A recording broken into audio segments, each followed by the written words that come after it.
history of your people. I mean, you all what you're saying was Trump just saying. Even more fundamentally, there's the conservative actions have consequences.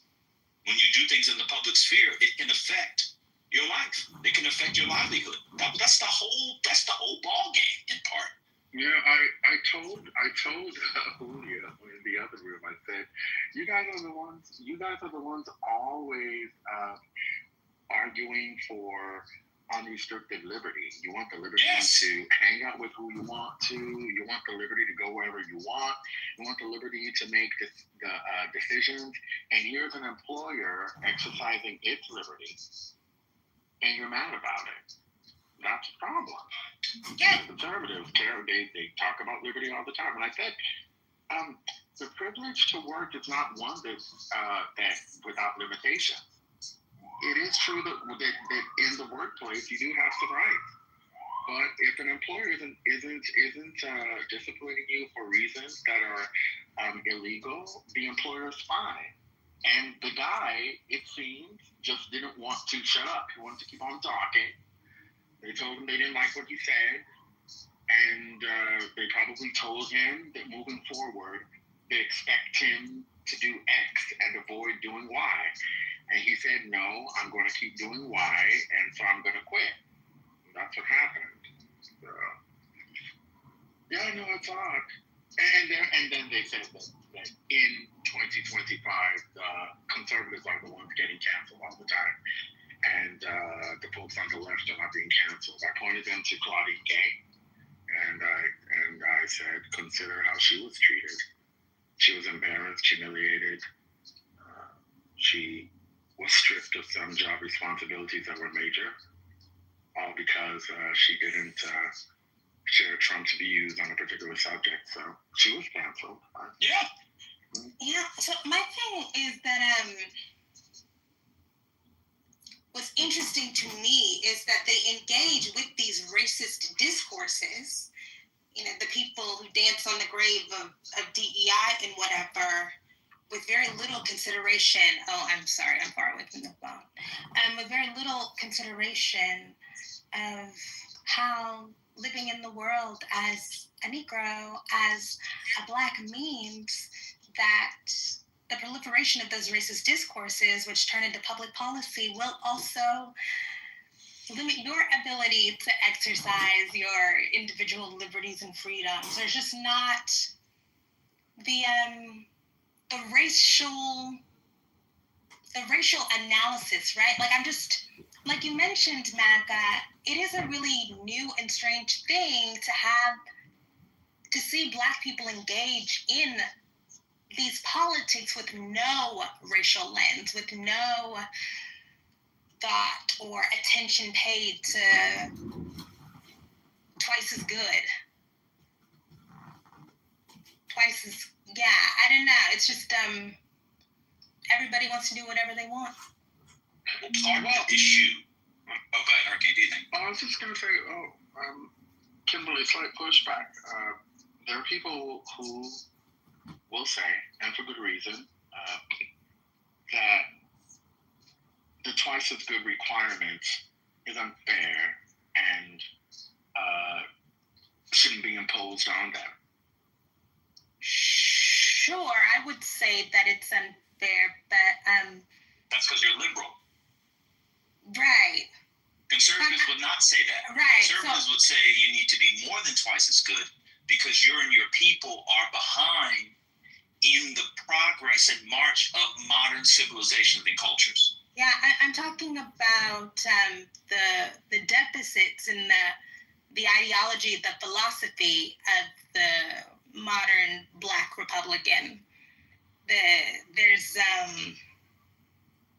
They've embraced an anything goes that is new.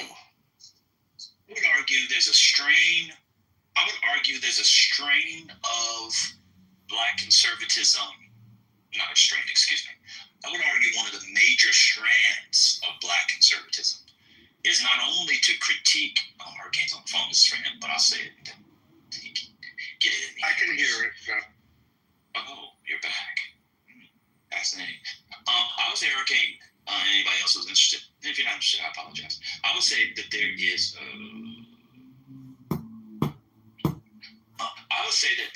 a strand of not only this strand is not only the lack of critique of the twice as good credo, or not credo, requirement, but an embrace of it, because it pushes the race along faster.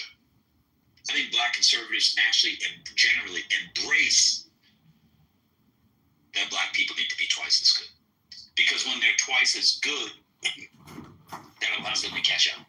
So if we're in a race, pun intended, well, not pun intended, you're in a race, and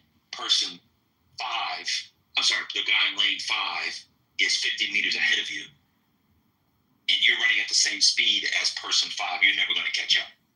But if you're running double speed, you'll catch up and right quick. They actually like the twice as good principle.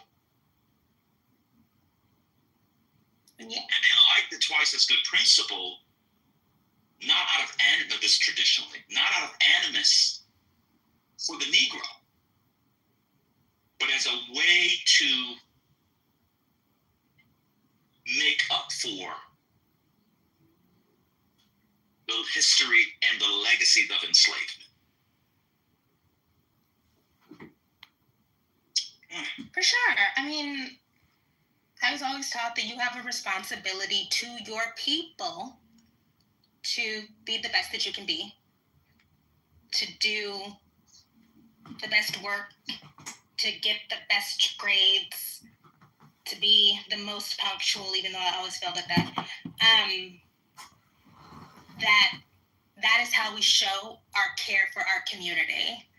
And that's comes from the people who people project cooning backwards onto them. But I don't know. I've never seen more cooning from the liberals. The liberals are coons too, but that's another conversation. Yes, bad. Let me say something about the sort of animating, not animating, but the organizing principle for this strain of conservative thought. As I understand it, anybody's allowed to come up and disagree or offer nuance, as people like to say. This is how I understand it. I think they understand, like other conservatives, they understand society effectively as a marketplace. And this is where people who do a very thin and oftentimes impoverished reading of respectability politics, or what they call respectability politics, get it wrong. It's not that the people generally who come out of uplift ideology believe that if you do these things, white people or the dominant class will recognize them and reward you out of a kind of paternalistic largesse or charity or paternalism. It's not that. It's in fact in this marketplace, in sort of societal interaction, much like markets, you being twice as good, you'll get the benefit regardless of what they do. That's the move many people forget. It's not like, oh, if you do this thing, these people over here are going to recognize you. Oh my God, you dress well, you're punctual. Here's your cookie and some milk before I was giving you half a glass of water. No, what they actually believe is the kind of, they understand it's a kind of marketplace. Society's a kind of marketplace. And if you put in more, you'll get out more. You get out what you put in. Stephen A. Smith on that commercial, he used to have that, which he no longer has, because he no longer has commercials like that because he makes so much money on ESPN. Does that make sense, Kimberly Foster? Yeah. Like this idea, like when you said punctual, it's not you need to be on time to impress white people. No. Or the dominant culture.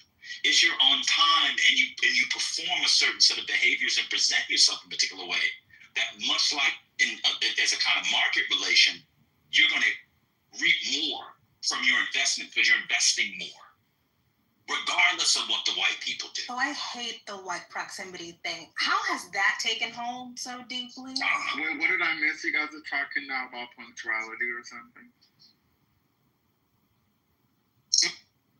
Sort of. Yeah, it was just like the set of behaviors that people see as, under respectability or whatever. And this is oftentimes seen as, conservative thing. And so there's this idea that when people mangle it, oh, they're trying to be like white people, or white people are going to reward them for respectability. And actually what it is, and the most mature and thoughtful Black conservative thought, is they understand it as a kind of sort of a market dynamic. If you invest more, you'll get out more, regardless of what comes from, regardless of what the dominant culture says or does. So if you had a better product, just by sheer market dynamics, that product is going to perform better. So if your whiskey actually tasted good, Shut the fuck up. your uncle would sell it, doesn't matter how near or far he is. Not too much. The whiskey. Well, maybe, but not always. No. But Hurricane, you keep doing the same. You're a liberal. I'm telling you. Election, you right now There. and nothing changed. Oh, I see. You're telling me they're claiming you're updating it as you know what, Rebel? Shut the fuck up. Yes. Deploy your Yes. That's what they're start their deployment now. You, the Chicago Yes. GOP, shut We're the trying to fuck work up. through some of the ideology because for them, this respectability politics actually has nothing to do with white people. That's why it's such a. Lose the election, I'm glad you people right start now talking about stop and respectability. nothing That's one of the changes. best things. You keep right, now you don't deploy. You know what, Rebel? Shut the fuck up. Oh, so there. National Guard in Chicago 36 I apologize. But deployment anyway, now. it's not about like, oh, you're trying to be like white people. You want to be like, no. They understand it as like a market dynamic. They believe that you have a better product. You're better at work. This is all linking up to the twice as good. If you are twice as good, you bring more value. I'm using these market metaphors because I think they're useful. That you bring more value to whatever entity you're involved in, and you'll get more out of it. Regardless of what happens. This is why Black conservatives will point to like random businessmen in the height of Jim Crow or the 1880s and say, see, if you just see how this person did. And a lot of them are doing that in good faith. Some of them are doing it in bad faith. But a lot of them are doing that in good faith because that's what animates them. But at the very least, they believe that if you strive that way, you begin to close the gap between you and the runner in lane 5. To use another metaphor, I'm now using track metaphors and market metaphors. The sports metaphors work for everything.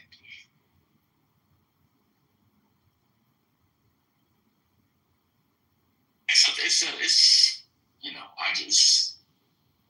I just think the difference between and see what's fascinating because Kim and I was thinking about this we were talking about the other day. It's fascinating because a lot of these people are still alive, and they find themselves because of partisan politics for the most part. As like if they're still public, like Glenn Lowry found himself having to defend Trump, or he was partially trolling too.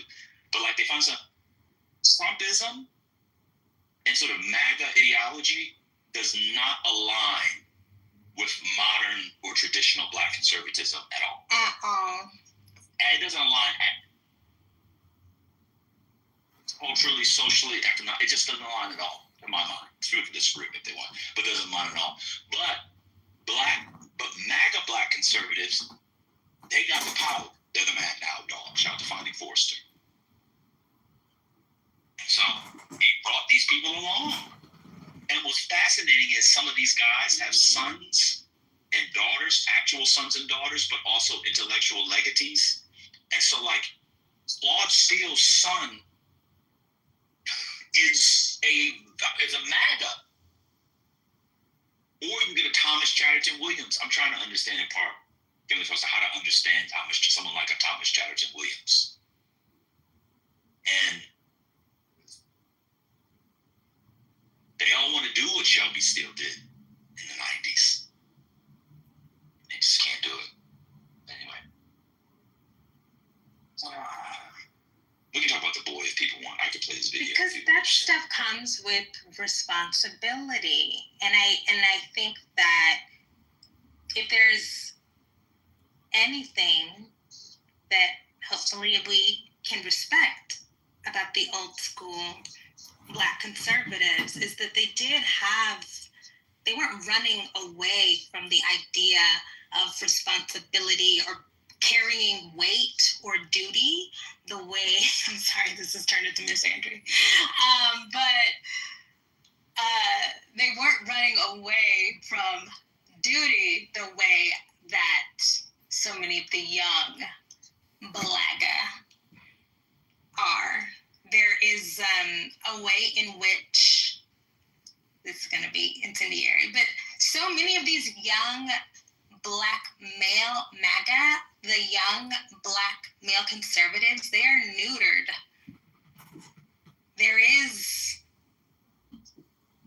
in crisis because they don't have direction. There's no purpose outside of individual pleasures, and yes, they have taken on that posture, like the fish stinks from the head or the fish rots from the head. I'm so bad at these. I'm such a Miss Malaprop. But they mirror the posture of Trump and those, decadent, indolent Trumpers at the top. But we can't do that. We can't afford to do that. So,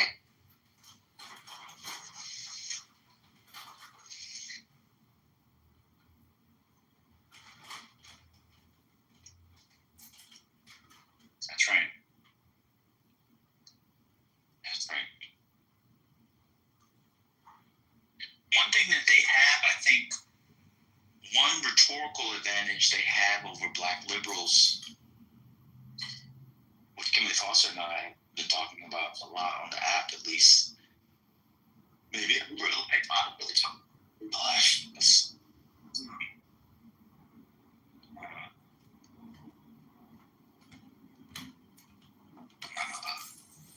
not a white lesbian, so we talking about Black culture.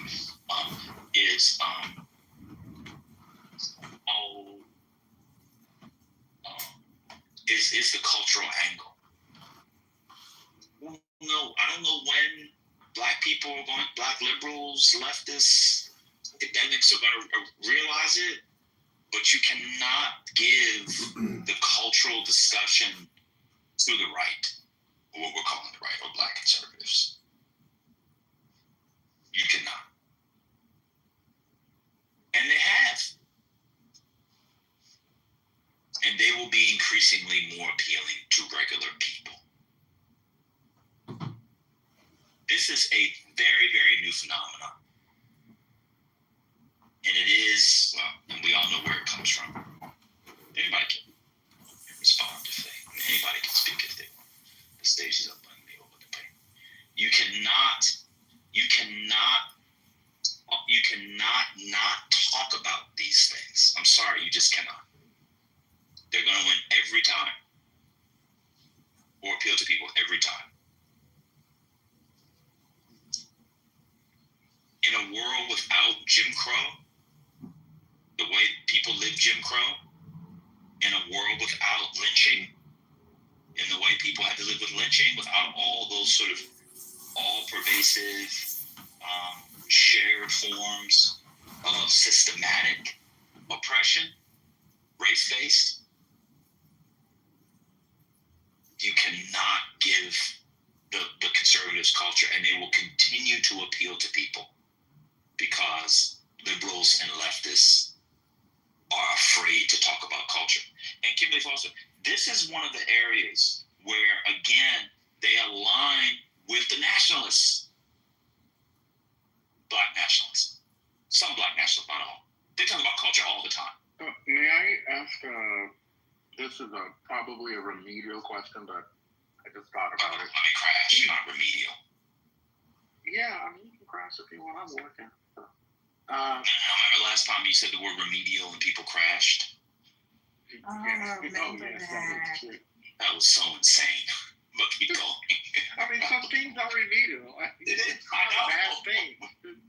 That's so bizarre. Okay, so tell me, and then Kimberly can weigh in. Why are Black liberals, Black folks on the left, so reluctant to discuss culture? Why do they run away from that? Very, very good question. It's because they have been indoctrinated to think that even to come close to that stove is to get burnt with the taint of being a white supremacist. burnt with the taint. These metaphors are insane. What the fuck am I saying? Burnt with the taint, that stove. To even approach talking about culture is to smell white supremacists. So to even come close to it, that the discourses are like inherently infected. This is just insane. And you know where it comes from. I'll let Kimberly Foster name it. We all know that I blame Black Studies. You can go on. There's more to name. Not too much on Black Studies. I mean, look, I'm the biggest fan. I'll give money and whatever. But yeah, I think that it's Black Studies and that white proximity stuff. That it's almost like being desirous of white proximity gets like thrown out like it's a slur, like oh, it's whiteness, and so we're at a point where that sounded like my granny. We're at a point where doing things decent and in order is desiring to be approximate with whiteness. Like, that's not... It's insane. I don't associate that with whiteness at all. White people are not... In fact, in my community of origin, in my upbringing, we associated whiteness with slovenly, out of order, poorly dressed, kids running up, down, around. They had to put their kids on leashes because they didn't know how to act. They didn't know how to comport themselves in the workplace. They wore flip-flops in the winter. Church was boring because they didn't have no program. That is the cultural script about whiteness that was dominant for me. And so I am always taken aback when people say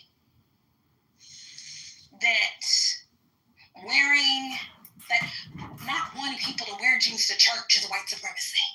Anyways, we don't have to do that. I'm just saying, it's just, it's a different thing. And I'm not sure where people pick, I do know where people pick that up, but I do think we need to let that go. Because it strikes me now as anti-Black, because it emboldens people to punch down on the old Black people who are still living, but also their ancestors. People who experience violence that we can never imagine. People use that proximity to whiteness and white supremacy stuff on them. Yeah. Anyways, that's my... I mean, you gave some specifics. I'll extract it again to keep it at a normative level, more of a normative level, or an abstracted level at the very least. Because you don't want to trigger people when people start coming up. And it's just that, and it's not just Black studies. It's the way that it's absorbed and taken up in the public sphere. That's actually where it comes from. That's the problem. Is that you get rigorous analyses in an environment, in a milieu, in a contained space, the academy, and then people, and we hear it on here all the time. People think that they have the capacity to talk about these things in a rigorous and responsible way, and instead they're not only mangling ideas, they're ruining the very thing that they think they're supposed to be espousing without knowing it. That's the problem. And so it's become to the point where you can't talk about it at all. You just can't talk about it at all. Someone wants a study on the importance of a parent being in the home. What the fuck? It's insane. Okay, so it's not... I'm what's sorry. going on? I'm sorry. I didn't... You took a pause. No, it's okay. Do you think? So when I say Black studies, I think you're right. It is about the the misappropriation of, deeply considered, thoughtful work. People poured their entire lives into combing through archives and stuff, and people just fuck it up. But I think in the last 15 years, the academics have tried to be too cool. Of course. And so there is y'all are fucking up ideas that you don't understand part of it, but then there's also the academics want to be all up in the Kool-Aid, they want to be all up in the videos, and maybe that's not the best place for them to be. No. It's not. It's not only that. You know what it is too. Hold on.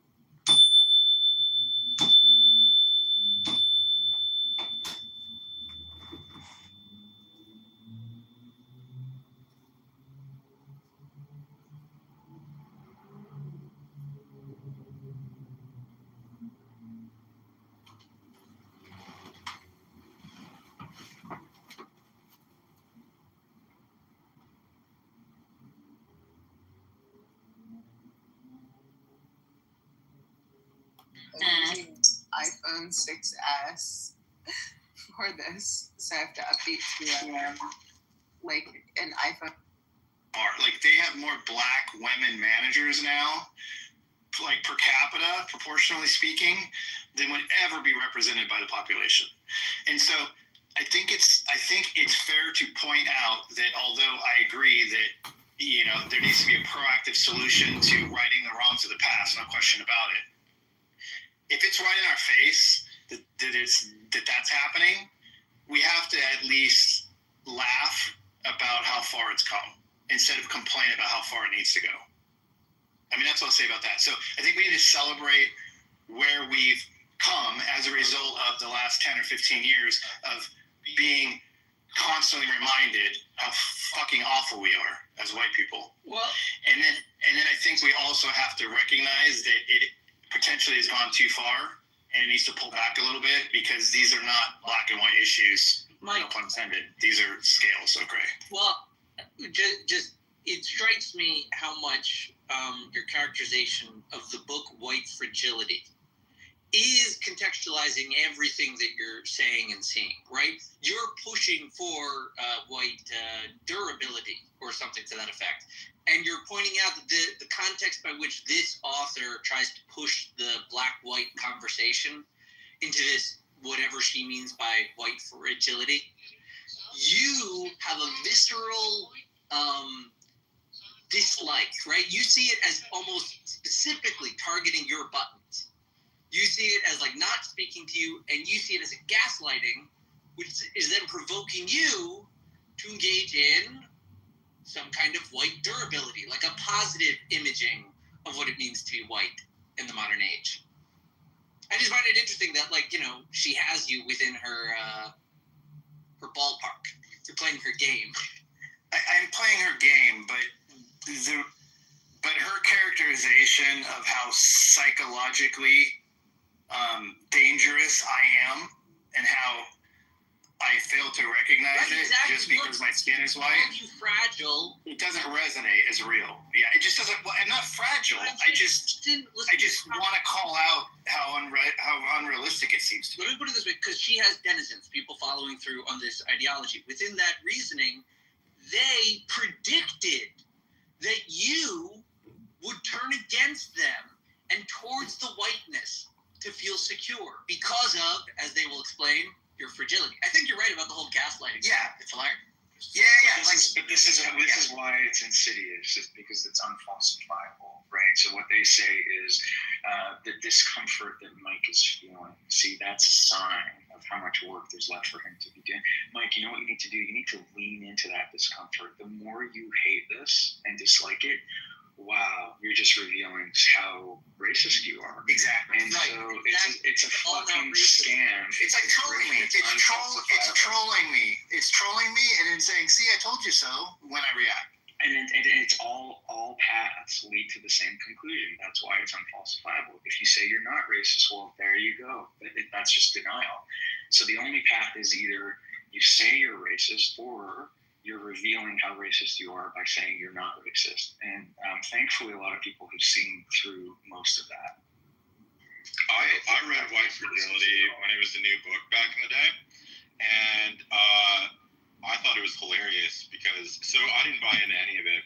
I thought it was ridiculous. it is kind of Basically, the book though makes her out to just be a raging racist.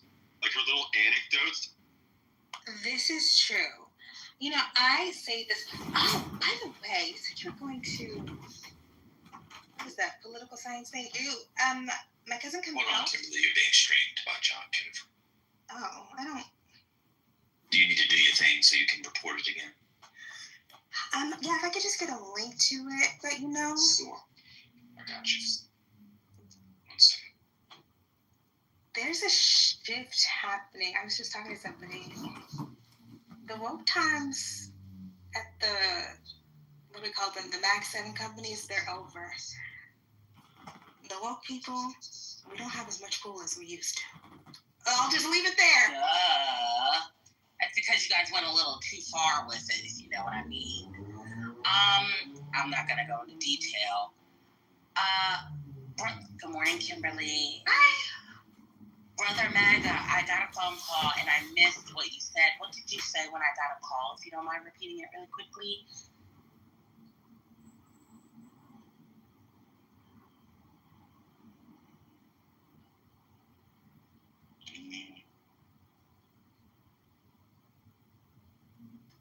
I forgot. Well, can we talk about why Black conservatives take conservatism from my end? Well, I was gonna say about the I'm gonna talk about the intellectuals and then we'll go to the Black conservatives. Okay.